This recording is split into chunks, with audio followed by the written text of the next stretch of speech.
चलते हैं asexual methods की डिटेल में, जिसमें सबसे पहले मैं बाइनरी फिशन बता रही हूँ। फिशन का मतलब होता है स्प्लिट होना, है ना। Fission, this term refers to splitting, टूटना। Binary refers to two. तो अगर मेरा ये एक बैक्टीरिया है बेटा, ये एक ऑर्गेनिज्म अगर दो डॉटर सेल्स में टूटता है, स्प्लिट होता है, तो उसे मैं बोलती हूँ बाइनरी फिशन। पर मुझे ज़रा याद करके बताइए, थोड़ा सा लॉजिक भी लगा के बता सकते हैं आप, क्या बिना डीएनए के कोई भी सेल, नया बना हुआ सेल सरवाइव कर पाएगा? नहीं ना। अगर किसी भी एक बैक्टीरिया में, तुमने तो बस बड़ी आसानी से कह दिया कि ये जो बैक्टीरिया है इसका जो न्यूक्लियस है, अमीबा है ना, ये दिस इज अमीबा। बैक्टीरिया में भी सेम प्रोसेस होती है, फिलहाल अमीबा की एग्जांपल से समझते हैं। ये मेरा अमीबा है, इस अमीबा का जो न्यूक्लियस है वो धीरे धीरे इलोंगेट हो गया, है ना। इलोंगेट होने के बाद उसमें इस जगह से कॉन्स्ट्रिक्शंस डेवलप होना शुरू हुए। आप देख सकते हैं यहाँ पे एक डिप्रेशन डेवलप हो रहा है, ये कॉन्स्ट्रिक्शन और डीप होते गए एंड फाइनली यहाँ से एक न्यूक्लियस जो है वो ऊपर चला गया, दूसरा न्यूक्लियस जो है वो नीचे चला गया, है ना। उसके बाद क्या हुआ बेटा, ये यहाँ पे साइटोप्लाज्म में कॉन्स्ट्रिक्शन डेवलप हुआ। देखिए ज़रा, साइटोप्लाज्म अंदर से डिप्रेस हो रहा है और फिर क्या होगा, मेरे दोनों सेल स्प्लिट होकर अलग अलग चले जाएंगे, है ना। ये बाइनरी फिशन हो गया। सीधे सीधे मामलों में समझो तो this is what is binary fission, मतलब एक सेल स्प्लिट होकर दो सेल्स में ब्रेक हो गया, टूट गया। पर मुझे एक बात बताओ बेटा, क्या किसी भी प्रोसेस में सिर्फ सेल को खींचकर तोड़ देने से वो उसके अंदर का जो डीएनए है वो सारी इंफॉर्मेशन कैरी कर सकता है? नहीं कर सकता, है ना, नहीं कर पाएगा। इसलिए मुझे क्या करना पड़ेगा, मुझे इसका डीएनए बकायदा डिवाइड करना पड़ेगा। मतलब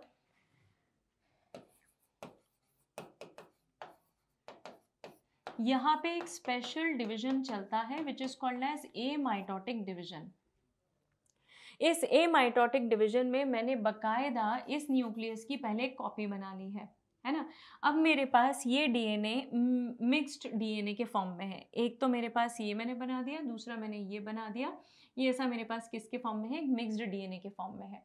अब ये डबल कॉपी हो गई है बेटा, है ना। अभी पूरा एक साथ है, क्योंकि मीजोजोम की मदद से बैक्टीरियाज का डीएनए डिवाइड करता है। अमीबा का तो वैसे नहीं करता, लेकिन बैक्टीरिया के अंदर का जो डीएनए है वो मीजोजोम की मदद से डुप्लीकेट करता है। यहाँ पे भी डीएनए ने अपनी कॉपी बना ली है। So now I have double the sets of DNA. Okay, अब ये जो सब दोनों एक साथ हैं, इनको मुझे दूर करना है, तो इनमें खिंचाव डेवलप होता है और इस खींचने के दौरान दोनों के बीच में एक डिप्रेशन क्रिएट होता है। ये जो डिप्रेशन क्रिएट होगा, इस डिप्रेशन के कारण आधा हिस्सा ऊपर जाएगा और आधा हिस्सा नीचे की तरफ आएगा।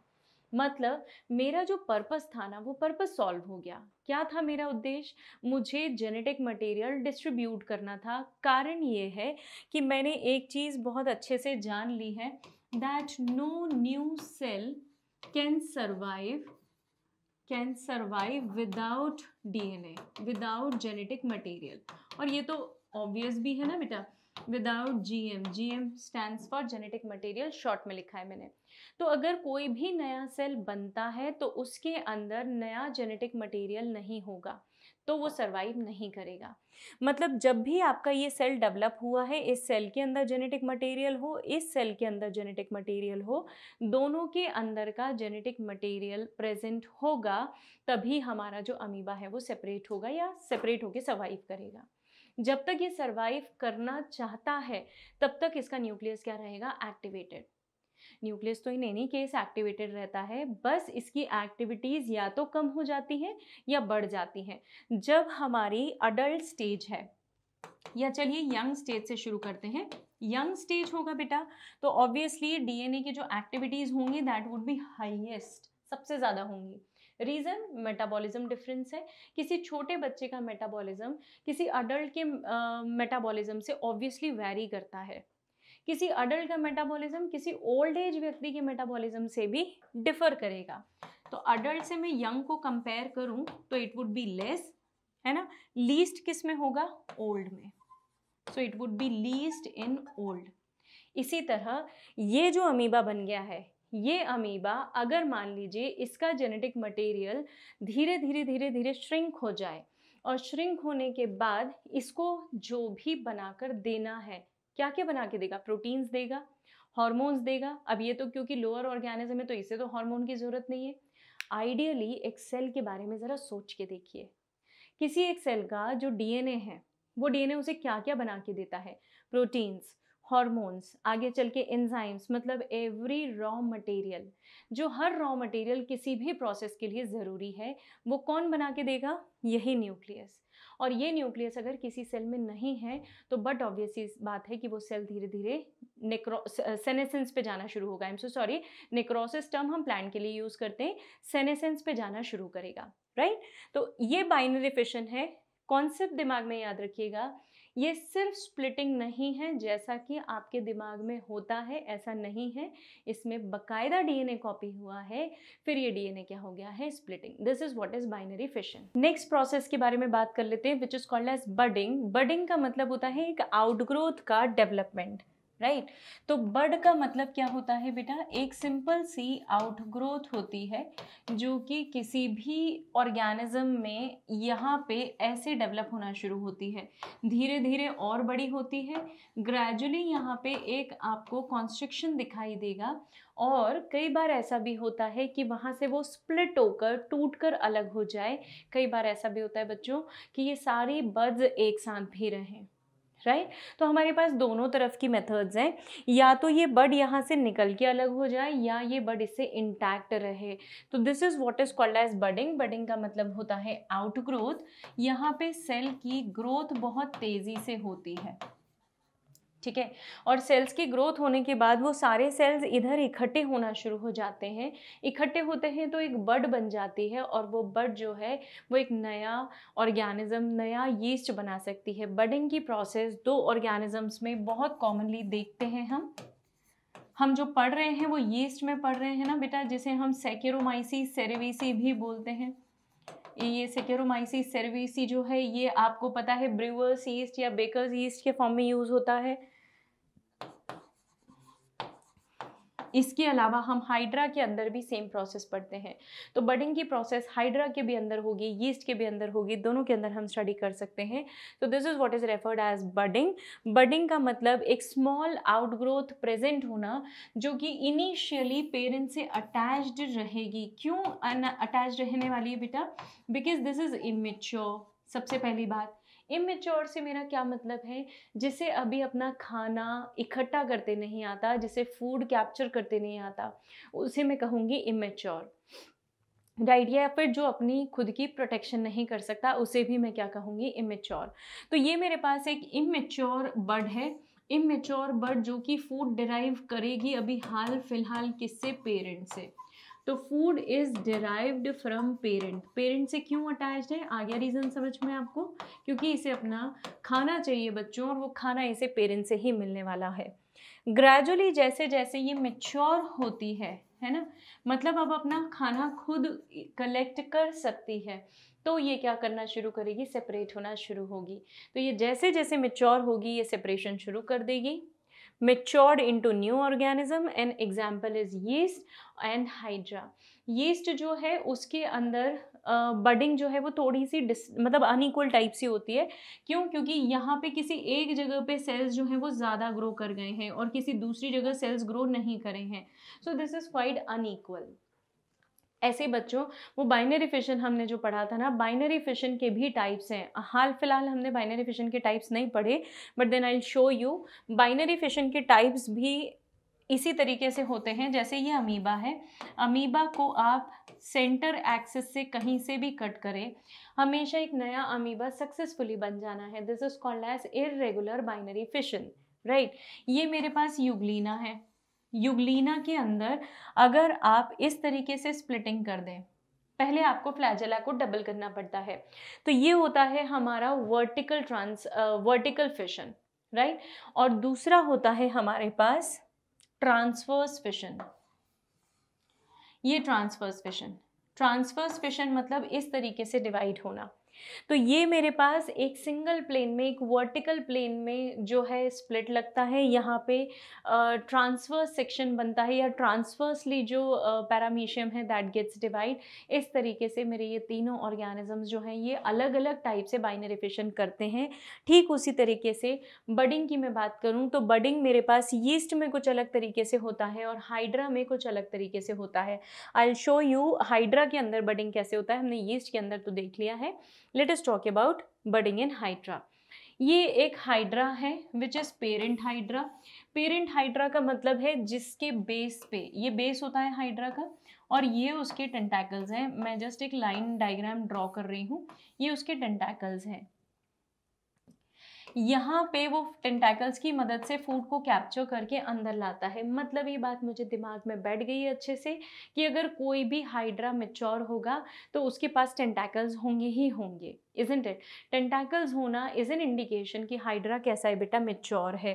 ग्रेजुअली क्या होगा, यहाँ पे सेल्स बनना शुरू होंगे, वो सेल्स धीरे धीरे इसे बाहर की तरफ पुश करेंगे तो यहाँ पे एक ऐसी आउटग्रोथ बनेगी। धीरे धीरे ये सेल्स और इकट्ठे हो गए, फिर और पुश करेंगे तो ये आउटग्रोथ जो है और बड़ी हो जाएगी इस तरीके से, है ना। थोड़ी ज़्यादा ही बड़ी कर दी मैंने, इसको थोड़ा सा बैलेंस्ड बनाती हूँ। तो ये जो आउटग्रोथ है ये ऐसी हो जाएगी। अब ये जो हाइड्रा है, इस हाइड्रा के इस आउटग्रोथ में जब तक टेंटैकल्स नहीं आ जाते ना बच्चों, तब तक ये इमेच्योर ही कहलाएगा। जैसे ही इसमें टेंटैकल्स आएंगे ये मैच्योर हो जाएगा और अब ये पेरेंट बॉडी से डिटैच होकर, अलग होकर नया इंडिपेंडेंट हाइड्रा के फॉर्म में ग्रो करेगा। देखते हैं कैसे, डायग्रामेटिकली देखते हैं। वो पेरेंट हाइड्रा है, उस पेरेंट हाइड्रा से यहाँ पे बेस पे एक बड बनना शुरू हो गई। एकदम से बड इतनी बड़ी नहीं होती है कि टेंटैकल्स भी आ जाए, पहले सिर्फ एक छोटी सी आउटग्रोथ बनती है। ग्रेजुअली देखेंगे तो वो बड बड़ी होती जा रही है ना, साइज बड़ा होता जा रहा है एंड लास्टली ये यहाँ से डिटैच होकर अलग हो गया। जिस समय ये डिटैच होता है इसके पास खुद के बने हुए टेंटैकल्स या खुद के इंडिपेंडेंट टेंटैकल्स होते हैं जिनकी मदद से ये खाने को क्या कर सकता है, कैप्चर कर सकता है। आई बात समझ में। तो ये मेरे अंदर, मेरे जो हाइड्रा है उनके अंदर क्या हो गई, बडिंग की प्रोसेस। अब नेक्स्ट एसेक्सुअल प्रोसेस की बात करते हैं which is called as spore formation. Spore formation fungus में होता है। वैसे कुछ प्लांट्स भी करते हैं, वो आखिरी में पढ़ने वाले हैं हम। प्लांट्स के अंदर भी स्पोर फॉर्मेशन की प्रोसेस होती है, लेकिन फंगस के अंदर स्पोर फॉर्मेशन की प्रोसेस होती है। अनफेवरेबल कंडीशंस जब भी होंगी फंगस के लिए, मतलब कैसे, बहुत ही ज़्यादा ड्राई कंडीशन एंड टेम्परेचर जो है वो बहुत ही ठंडा है, मतलब कोल्ड है ना, एटमॉस्फेयर कैसा है, काफ़ी कूल है। तो ऐसी कंडीशंस मेरे फंगस के लिए अनफेवरेबल हैं, राइट। अनफेवरेबल कंडीशन में कोई भी फंगल सेल ग्रो नहीं कर पाएगा और इसीलिए ये ऑर्गेनिज्म, जैसे ये फंगस है, ये फंगस के हाइफी बनाए हैं मैंने, ओके। यहाँ पे मेरे पास स्पोरेंजियम है और इस स्पोरेंजियम के अंदर छोटे छोटे से स्पोर्स डेवलप होते हैं। जैसे ही ये स्पोरेंजियम बर्स्ट होगा वैसे ही ये सारे स्पोर्स क्या हो जाएंगे, रिलीज हो जाएंगे। So the spores they will release out as soon as the sporangium get burst, okay. तो स्पोरेंजियम बर्स्ट होने के बाद स्पोर्स को बाहर रिलीज करेगा और ये जो स्पोर्स हैं ये जब भी किसी फेवरेबल जगह को देखेंगे वहाँ पे जाके क्या हो जाएंगे बेटा, जर्मिनेट, है ना। तो यहाँ पे स्पोरेंजियम जो सैक लाइक स्ट्रक्चर है that contains certain structures which are known as spores. This is my sporangium, right. These are rhizoidal hyphae और ये होता है हमारा कॉल्यूमेला। सो इस तरीके से मेरे पास एक फंगस का स्ट्रक्चर है, डायग्राम है। तो जब भी कंडीशंस फेवरेबल होंगी, फेवरेबल कंडीशन में स्पोरेंजियम बर्स्ट हो जाएगा, it will release all the spores and these spores they get germinate whenever they get another favourable conditions. जब तक कंडीशंस इनके लायक नहीं होंगी ना, इनके फेवर में नहीं आएंगी, तब तक ये सारे स्पोर्स उसी जगह पे भरे हुए रहेंगे, वहाँ से बाहर नहीं निकलने वाले हैं, राइट। कुछ स्पोर्स जू स्पोर्स होते हैं, ऐसे होते हैं जिनके पास फ्लैजेला होता है। जू स्पोर्स का मतलब होता है एनिमल, है ना। जू का मतलब होता है एनिमल। एनिमल का स्पेसिफिक फीचर क्या है बेटा, एनिमल का स्पेसिफिक फीचर है उसके अंदर फ्लैजेला प्रेजेंट होना। तो ज़ूस्पोर्स क्या है बेटा? कुछ ऐसे स्पोर्स हैं जिनके अंदर क्या प्रेजेंट है? फ्लैजेला प्रेजेंट है, और इसके कारण ये क्या कर सकते हैं? लोकोमोशन या movement, locomotion is the right term. So इस फ्लैजेला के कारण ये क्या करेंगे? लोकोमोशन करेंगे। मतलब क्या बात हो गई बेटा? यहाँ जो स्पोर्स बने वो स्पोर्स कैसे बन गए? ऐसे स्पोर्स बन गए कि जिनके पास फ्लैजेला प्रेजेंट है, ये मूव कर सकते हैं, और मूव करके किसके पास पहुंच सकते हैं? किसी भी फीमेल गैमीट के पास, राइट? तो इसीलिए इनका नाम पड़ा है zoospores, because they have flagella for the locomotion. Microscopic structures हैं, of course you won't be able to see them with the naked eye. तो स्पोर फॉर्मेशन किन किन कंडीशंस में, किन किन ऑर्गेनिजम्स में होता है? तो it takes place in fungi, जहाँ पे पेनिसिलियम नोटेटम में ऐसे स्ट्रक्चर्स बनते हैं। ये मेरा पेनिसिलियम है, इसमें इस तरीके के कोनिडिया बनते हैं, है ना? तो पेनिसिलियम में म्यूकर, राइजोपस, एस्परजिलस, इन सब में कोनिडिया बनते हैं। और इवन कुछ सिंपल प्लांट्स, कुछ लोअर प्लांट्स बेटा जो जिम्नोस्पर्म्स हैं, उनके अंदर भी स्पोर फॉर्मेशन होता है। वो स्पोर्स अलग टाइप के होते हैं। स्पोर्स की भी कई सारी कैटेगरीज हैं, वो हम सेक्सुअल रिप्रोडक्शन में पढ़ने वाले हैं। तो अभी हाल फिलहाल स्पोर्स का जो डिटेल डिस्क्रिप्शन है that we are not going to see. Zoospores इस तरीके के होते हैं, ये एनसीईआरटी में डायग्राम गिवन है ना? ये इनका फ्लैजेला है बेटा, जिसके कारण ये क्या कर सकते हैं? मूव कर सकते हैं। तो ज़ूस्पोर्स क्लेमाइडोमोनास के अंदर प्रेजेंट होते हैं। This is what is the conidia of Penicillium, है ना? पेनिसिलिन जैसे हम बोलते हैं, ये कोनिडिया है पेनिसिलिन का। उसके बाद हमारी नेक्स्ट स्टेप होती है जेम्युलेशन। जेम्युलेशन का मतलब होता है छोटे छोटे से फ्रूटिंग बॉडीज, मतलब जिम्यूल्स बनना, है ना? ये जिम्यूल्स जो है, स्मॉल बड लाइक सेल्स, जिन्हें हम जिम्यूल्स बोलते हैं, ये कब बनते हैं किसी भी ऑर्गेनिज्म में? जब वो कोई अनफेवरेबल कंडीशन को फेस कर रहा हो। क्या हो सकती है बेटा अनफेवरेबल कंडीशन? जैसे बाहर बहुत सूखा है, डिहाइड्रेशन का केस है ना? बहुत ज़्यादा कम टेम्परेचर है, टेम्परेचर काफ़ी लोअर डाउन हो चुका है, और इन टेम्परेचर में इस एनवायरनमेंट में और एक चीज़ भी इंक्लूड हो सकती है, that is lack of oxygen which is very much needed for any living organism. तो क्या अनफेवरेबल कंडीशन हो सकती है? One could be dehydration, very low temperature and anaerobic conditions. ऐसी सिचुएशन में कुछ ऑर्गेनिजम्स जिम्यूल्स बना लेते हैं, और ये जिम्यूल्स बड हैं basically. These are small outgrowths, small bud like structures, और इन जिम्यूल्स में एक स्पेशल प्रोटेक्टिव लेयर होती है जिसे हम एंडोस्पोर बोलते हैं। मतलब अगर ये कोई एंडोस्पोर हो गया, ये एंडोस्पोर हो गया, उसके अंदर ये जिम्यूल प्रेजेंट है, तो जिम्यूल बहुत सेफ है। इसीलिए किसी भी तरह की एडवर्स कंडीशन उसे एकदम से इम्पैक्ट नहीं डालेगी, एकदम से उसे ख़त्म नहीं कर सकती है। तो जिम्यूल्स बेसिकली एंडोस्पोर्स के अंदर स्टोर्ड कुछ स्ट्रक्चर्स हैं, और इनके आजू बाजू कुछ स्पिक्यूल्स की ऐसी लेयर्स सराउंड हो जाती हैं, ऐसे स्पिक्यूल्स बन जाते हैं, या प्रोटेक्ट कर लेते हैं इसे। तो आप देखिए ज़रा कितना प्रोटेक्टिव हो गया ये। मतलब वो छोटा सा जिम्यूल बहुत अंदर की तरफ छुपा हुआ बैठा है और हर कंडीशन को झेल सकता है, राइट? सो इसीलिए अनफेवरेबल कंडीशन के सबसे अच्छे सोर्स हैं।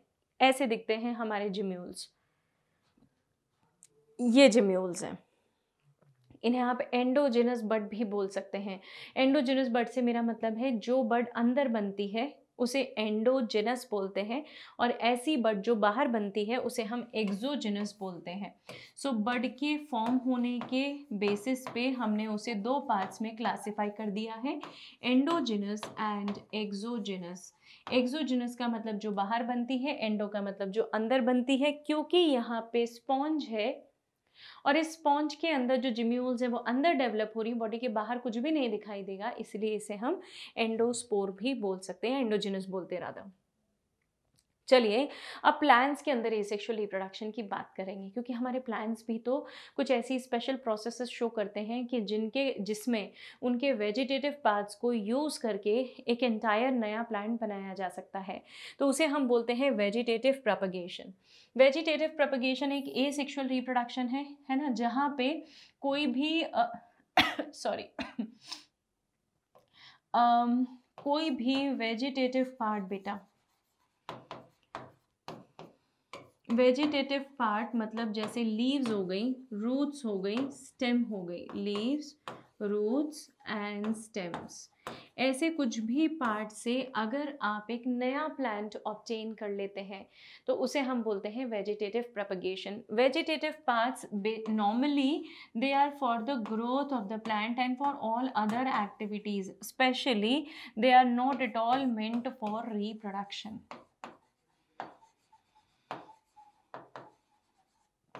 तो ऐसे पार्ट्स मेरे प्लांट के जो रिप्रोडक्शन में पार्टिसिपेट नहीं करके कुछ दूसरी एक्टिविटीज़ में पार्टिसिपेट करते हैं, ग्रोथ में कर सकते हैं, फोटोसिंथेसिस में कर सकते हैं, फूड स्टोरेज में कर सकते हैं, सपोर्ट देने में कर सकते हैं, तो उन्हें मैं बोलती हूँ वेजिटेटिव पार्ट्स।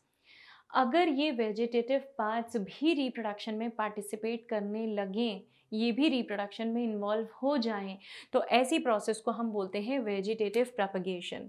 तो मतलब जहाँ पे वेजिटेटिव प्रोपगेशन का मतलब न्यू प्लांटलेट्स जो हैं वो किसी भी प्लांट से डेवलप होती हैं, उसे हम बोलते हैं वेजिटेटिव प्रोपगेशन, इजंट इट?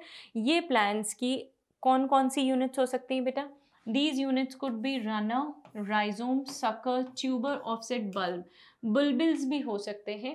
ये सब वेजिटेटिव प्रोपग्यूल्स के नाम से कायदे से जाने जाते हैं। Commonly we call them as vegetative propagules. क्यों बच्चों? क्योंकि इन्हीं पार्ट्स को यूज़ करके, है ना, हम प्रोपगेट करते हैं, हम एक नया प्लांट प्रोड्यूस करते हैं, तो we call it as vegetative propagules. तो ये वेजिटेटिव प्रोपग्यूल्स कैसे होते हैं और कौन कौन से प्रोपग्यूल्स से हम क्या क्या डेवलप कर सकते हैं, कौन से प्लांट डेवलप करते हैं, that we are going to discuss. For example, ये मेरे पास एक प्लांट है which is called as bryophyllum. Bryophyllum begonia भी हो सकता है ना। ये लीफ के नॉचेस हैं, है ना, डिप्रेशंस जो आपको दिख रहे हैं ना, margin, these are called notches of the leaves. इनके अंदर क्या प्रेजेंट हो रहे हैं? कुछ छोटे छोटे से प्लांटलेट्स, और उन प्लांटलेट्स के पास कुछ बेसिक नॉर्मल रूट्स हैं। इन नॉर्मल रूट्स को हम बोलते हैं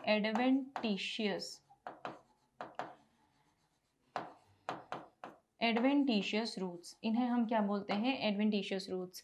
ये एडवेंटिशियस रूट किसी भी प्लांट को, किसी भी छोटे से छोटे प्लांटलेट को रूट में सबसे पहली बार वाटर को अब्जॉर्ब करने में मदद करवाएंगी। बाद में दे विल गेट रिप्लेस, बाद में तो फिर प्रॉपर रूट सिस्टम डेवलप होता है, टैप रूट सिस्टम डेवलप हो जाता है, but these are adventitious root. ये एडवेंटिशियस रूट अभी इसके लिए बहुत सपोर्टिव है। ये किस में मिलेंगी आपको? लीफ मार्जिन्स ऑफ ब्रायोफिलम, जहाँ पे छोटी छोटी सी प्लांटलेट्स उग रही हूँ, या बेगोनिया में भी मिल सकती हैं, राइट? इसके अलावा पटेटो जो होता है, ये हमारा पटेटो, इसके अंदर ऐसी आईज होती हैं और इन आईज पे भी छोटी छोटी सी बड्स का फॉर्मेशन होता है और उन पे भी एडवेंटिशियस रूट्स डेवलप होती हैं। तो बड्स, जिन्हें हम कॉमनली आईज भी बोलते हैं, ये पोटैटो ट्यूबर के अंदर प्रेजेंट है ना। फिर शुगर केन के अंदर प्रेजेंट हो सकती हैं, बनाना, जिंजर और डहलिया के अंदर भी प्रेजेंट हो सकती हैं। हालांकि बनाना को हम राइजोम मेथड से भी बताते हैं, दैट वी विल डिस्कस, ठीक है। राइजोम्स, ये देखिए, राइजोम बनाना और जिंजर के लिए हम फिर से राइजोम भी यूज करते हैं, क्योंकि राइजोम का मतलब क्या होता है ना बेटा? राइजोजोम मतलब जो हॉरिजॉन्टल होता है, राइजोम मतलब जो हॉरिजॉन्टल होता है, तो जो हॉरिजॉन्टल ग्रोथ करेगा उसे राइजोम बोलते हैं। There is a difference. Tuber अलग चीज है, राइजोम अलग चीज है। राइजोम हॉरिजॉन्टली ग्रो करेगा और ट्यूबर एक गठान है, राइट? तो यहाँ पे राइजोम जो है ये अंडरग्राउंड पार्ट होता है। अगर बनाना का राइजोम आपको मिल जाए, कई बुक्स में ना आप कॉम भी पढ़ेंगे, इसे कॉम भी बोला जाता है। मतलब क्या होता है? जैसे आपने ऊपर का पार्ट कट कर दिया और सिर्फ नीचे का हिस्सा जो है उसको सॉइल में दबा दिया, तो उसे एक नया बनाना प्लांट उग जाएगा, राइट?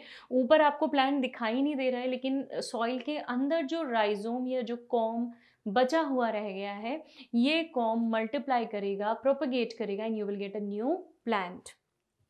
इसके अलावा रनर्स होते हैं बेटा। रनर्स जो किसी भी सॉइल के पैरेलली ग्रो करते हैं, है ना। ये सॉइल सरफेस है और इस सॉइल सरफेस के पैरेलली ये जो रनर्स हैं ये ग्रो कर रहे हैं, ठीक है। फिर और ये रनर आगे ग्रो करके बढ़ गया। So this is what is called as runner. Runner किस में मिलेगा आपको? स्पेसिफिकली बेरीज में, जैसे स्ट्रॉबेरीज है, मिंट है ना, पेपरमिंट जिसे अपन बोलते हैं। अलग अलग टाइप की ग्रासेस हैं, कॉमनली धूप ग्रास है। क्लास 11 मॉर्फोलॉजी चैप्टर में ये सब कुछ आपको मिल जाएगा। वहीं के कॉन्सेप्ट्स उठाकर हमने कुछ कॉन्सेप्ट्स यहाँ पे रखे हुए हैं, मतलब CBSE ने रखे हुए हैं, तो इसीलिए थोड़ा सा उस चैप्टर को भी पढ़ लेंगे ना आपको, तो चीज़ें काफ़ी फ्रेश हो जाएंगी माइंड में, राइट। तो ये सारी चीज़ें जो अलग ये अलग जितने भी प्लांट्स हैं मेरे पास, जैसे स्ट्रॉबेरीज हैं, ग्रासेस हैं, इन सब के अंदर मुझे क्या बोलेंगे मिलेंगे, रनर्स। सकर्स एप्पल, एल्म और बनाना में मिलते हैं। तो इनकी भी रूट्स कैसी होती हैं, सकर टाइप की रूट्स होती हैं, they develop into a new plant. See this is what is the diagram of rhizome. अब डायग्राम से समझ लीजिए, ये नोड्स हैं बेटा, ये वाले हिस्से जो हैं इन्हें नोड्स बोलते हैं, है ना। तो दो नोड्स के बीच का जो एरिया है इसे हम बोलते हैं इंटरनोड, है ना। दो नोड्स के बीच के एरिया को हम बोलते हैं इंटरनोड। तो आप अगर नोटिस करेंगे तो यहाँ पे जो नोड वाला हिस्सा है ना, वहाँ से छोटी छोटी सी रूट्स डेवलप होना शुरू हो गई हैं। ये देखिए, इस नोड से ही रूट आना शुरू हो गई, इस नोड से ही रूट आना शुरू हो गई, node node again like this. So this is how any rhizome, any ginger rhizome will develop into a new ginger, right? ये पोटैटो है, मैंने अभी आपको इसका डायग्राम बताया है। ये जो होते हैं ना बेटा, इन्हें आईज बोलते हैं, वैसे ये कुछ नहीं, नोड्स ही हैं, है ना।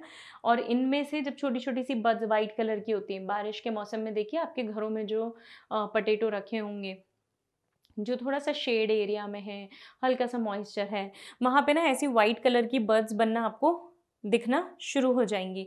ये जब बनती है ना तो पोटैटो का टेस्ट भी चेंज हो जाता है। तो ये बड्स ग्रो होना शुरू करें तो आप तुरंत उसको कंज्यूम कर लें तो ज़्यादा अच्छा है, अदरवाइज़ वो धीरे धीरे क्या करता है, टेस्ट चेंज कर देता है ना। लॉजिक है उसके पीछे, क्या है, आपका पोटैटो जो है फूड स्टोर कर रहा है, ये बर्ड्स क्या करती हैं, उस फूड को अब्जॉर्ब करके अपनी ग्रोथ करना शुरू कर देती हैं।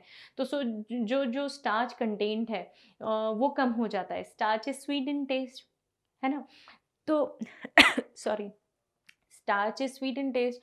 तो जैसे जैसे वो स्टार्च कम होगा ना, धीरे धीरे उसका टेस्ट वैरी कर जाएगा, and you will get an indication कि ये पोटैटो जो है ये काफ़ी मेच्योर हो रहा है ना। तो इसे कट करके खा लेना चाहिए।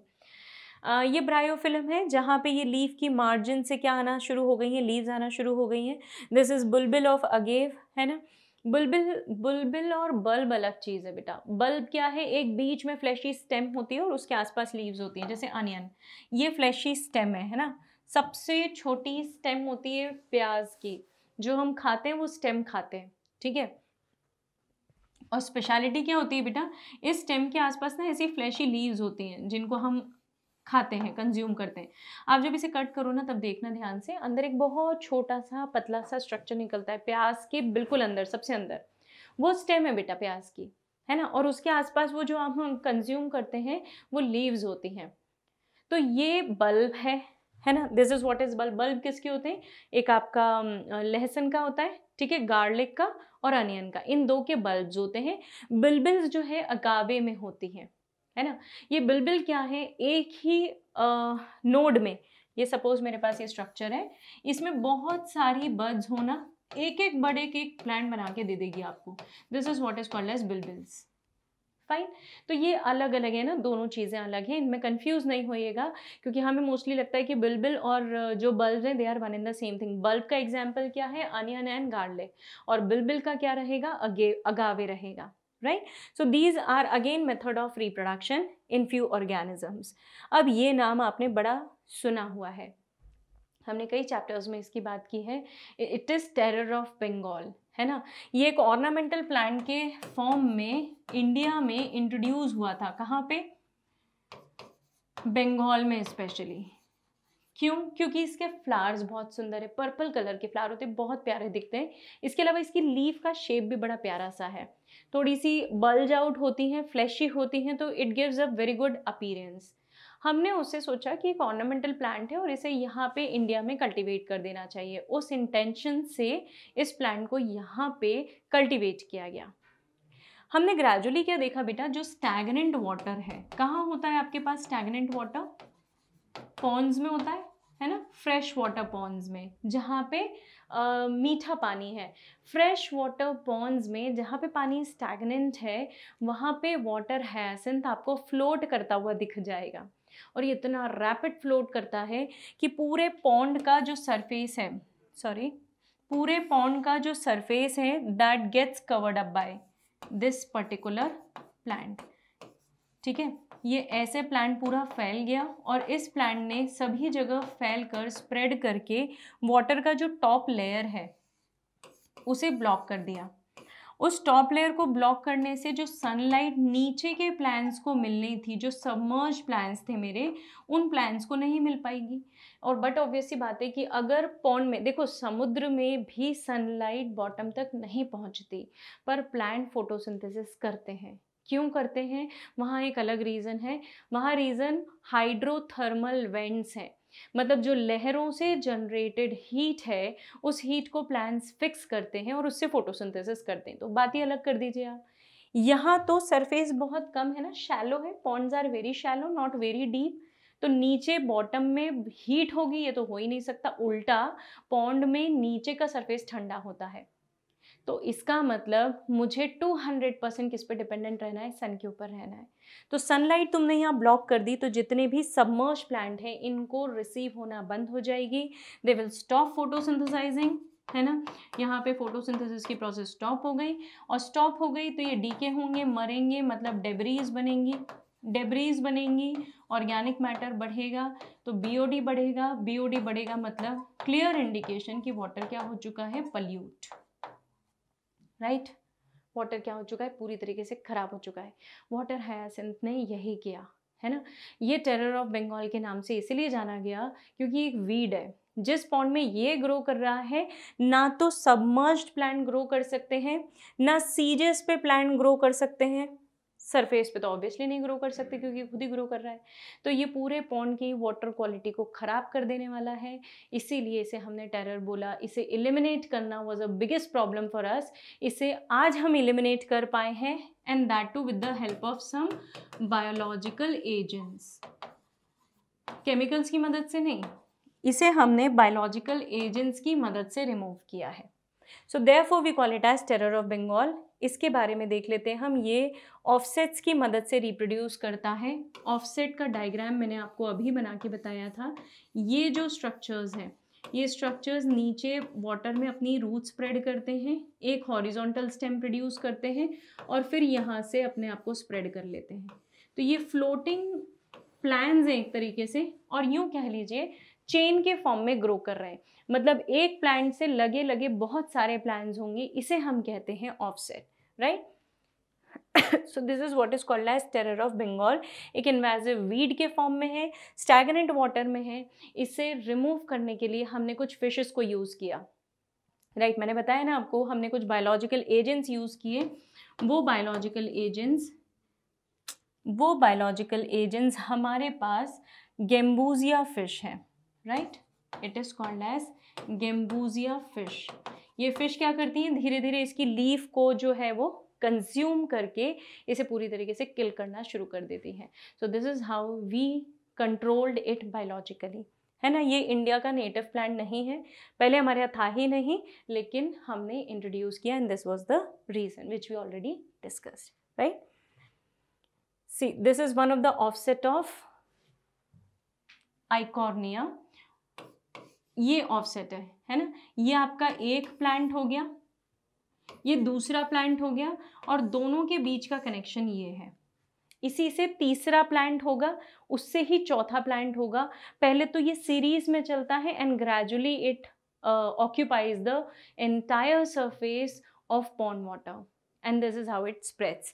इसे हम बोलते हैं offset, and the best example which you need to remember is water hyacinth. Terror of Bengal NCERT में यही example given है, NEET में पूछा भी गया है, right?